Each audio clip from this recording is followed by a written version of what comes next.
Okie doke.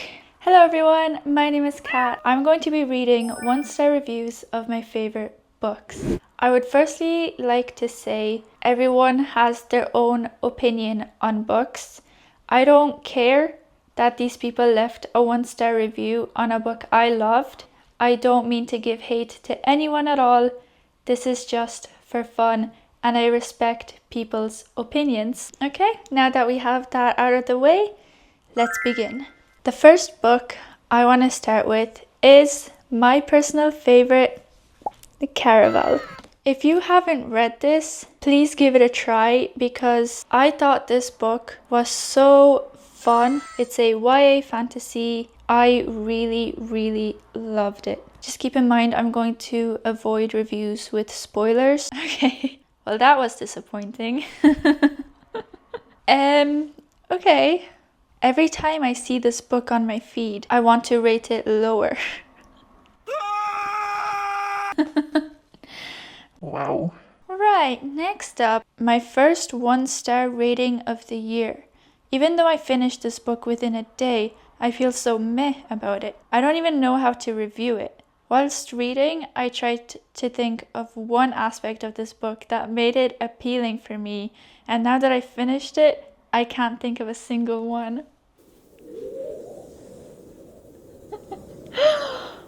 Oh wow, okay. Other than the cover. Oh my god. I mean, the cover is quite nice. Now I just feel numb, devoid of any feelings and emotion, to the point it's causing me discomfort. Curls up in a ball. I am so sorry that you found this book so disappointing to the point where it caused you discomfort.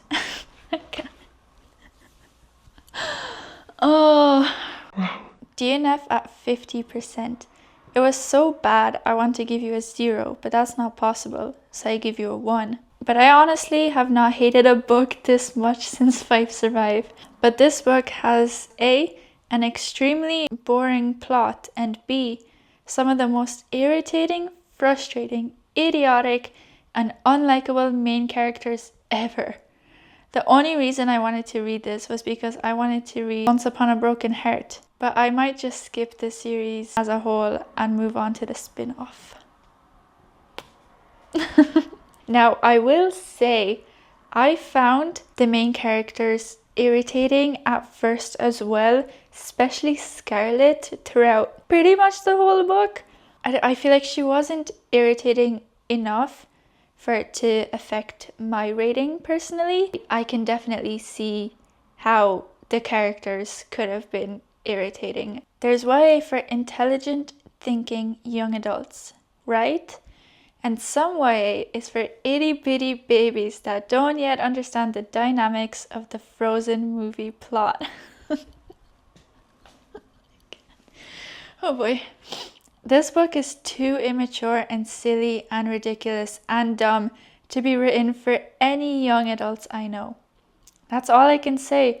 Oh, also, in all fairness, I only listened to about 3 hours of it, but it was torture and offended me as a woman about every 5 minutes. The 1 star is for the fantasy part of the story. The writer did a nice job of creating a colorful visual world. You see, I find it so nice. Even if someone's giving a book a 1-star review, it's always nice to see them say something positive, respectable. I genuinely hated every single character. What's the point of this book? What is this ending? What is this writing? What is going on? I was so bored, I got a headache. You know what? That's okay.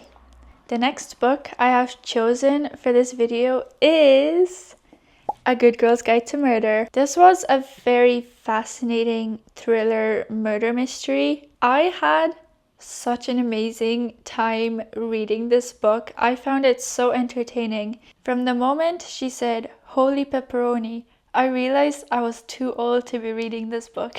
That's fair enough. The main character in this is a high schooler. So yeah, the way she talks is a little bit cringy, I will say. I made a Goodreads account just so I could give this book 1 star. No explanation, nothing, that's just it. I'm very concerned for this author. It appears they have never once met a real human being in their life. Yeah, I don't think this person liked the characters very much. So I kinda hated this book. It was so boring and the writing was so childish. I was half invested in the mystery, half just wanting this book to end. I found some of the plot points ridiculous, and I was laughing at how ridiculous some scenes went down. Like seriously, the dog? Don't even. I honestly was shocked at that. Genuinely, I was still hoping for it to get better at that point, and then I lost hope. We get it, she's a good girl. It's in the title, right? There was such an emphasis on her being a study machine and such a good girl and whatnot. For her to be so studious, she was high-key kinda dumb. The ending was only alright, but it was definitely better than the other 3/4 of the book. The ending slightly made up for it, but not really. The mystery wasn't good enough, and the plot twist just kind of felt off base. I hated the writing and disliked or felt neutral about all the characters.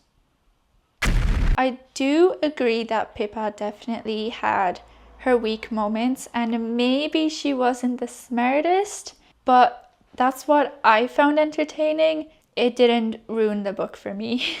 Even the font was bad. 0 stars.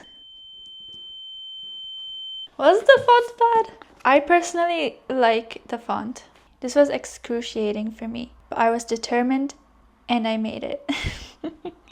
The next book is The Agathas. So this book is actually very similar to A Good Girl's Guide to Murder, which is probably why I loved it so much. DNF at 10%. This book is just as bland as it gets. I will not suffer through this. Okay, I feel like DNFing at 10% is a bit early. I hated this book so much. It was so disgusting. The plot twist was obvious. They used a murder board for like 0.5 seconds, and I didn't care about the characters or their problems. To me, the plot twist wasn't obvious. I read for fun, and I just never see it coming. I never do. I'm always surprised.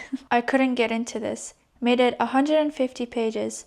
Then skipped ahead to the last 3 chapters to find out who did it. The murder and solution were weak, not clever. I don't feel like I missed anything by skipping the middle. I don't even know what made me finish this book, because it was so good.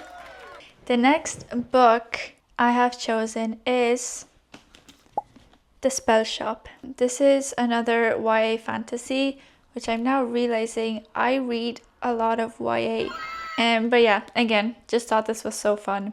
It didn't involve much thinking, even for a fantasy. I really liked it. There's a talking plant. It's fun.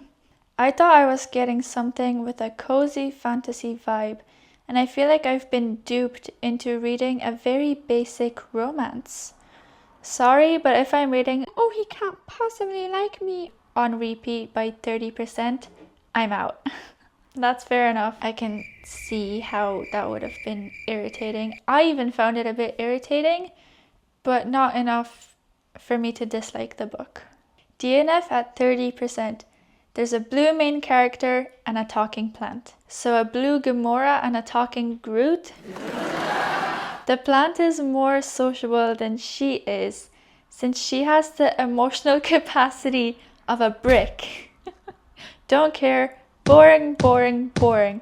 What a waste of a beautiful cover.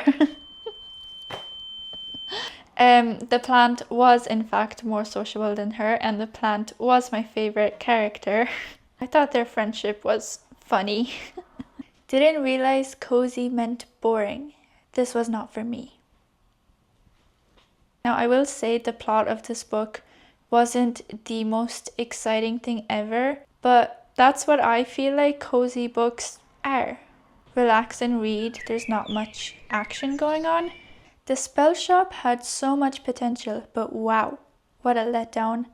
I went in with high hopes, ready for some magic and adventure, but the spark just wasn't there. I can't count how many times I was tempted to DNF, but I just kept going, clinging to the hope it would redeem itself. Spoiler, it didn't. The story dragged, the characters fell flat, and by the end, I felt more relieved than satisfied. Unfortunately, this one's a solid 1 star from me. I do agree that the Spellshop could have been a bit more exciting, but I still really enjoyed it. The next and final book of this video is a fan favorite, Acotar. Now, I did enjoy this series. Will I be buying any more books by this author? I don't think so, but when I read it, I did enjoy it, and I know so many other people love this book. I mean, it's probably the most popular book on Book Talk. I'm a second away from dousing myself in gasoline and lighting myself on fire, just so I never have to look at this book again. This is it. This is the stupidest book I've ever read. DNF at 51%. No. If you liked this, good for you, but oh my god, I hated it so much. A court of dumb heroine and her horny love interests. If I could erase one book from the world, this would be it. Sorry. Or maybe not. I find 1-star reviews of this book to be so funny. I'm sorry. What? This is a Bella Swan Wattpad. I am genuinely doubting my sanity right now. How is this book so hyped up? A Court of Thorns and Roses by Sarah J. Maas is one of the most overdone and cringe-worthy books I have ever read. The characters are flat, the plot is unrealistic, and the writing is amateurish. If you're looking for a good laugh, then this book is definitely for you. But if you're looking for a good story, then you should steer clear of this one. At first, I wasn't sure what I was going to rate this book. The more I thought of it, the more flaws I found in it, and the more I hated it. And as it turns out, the author is a piece of shit, so that made that decision easy. And I think that is a great place to leave this video. Please let me know in the comments what you thought of this video. I would really appreciate any form of feedback. If you would like to check me out on Instagram and TikTok for more content, I would also really appreciate that. Now don't forget to subscribe. It means so much to me. I hope you have an amazing day. So, until the next one, bye!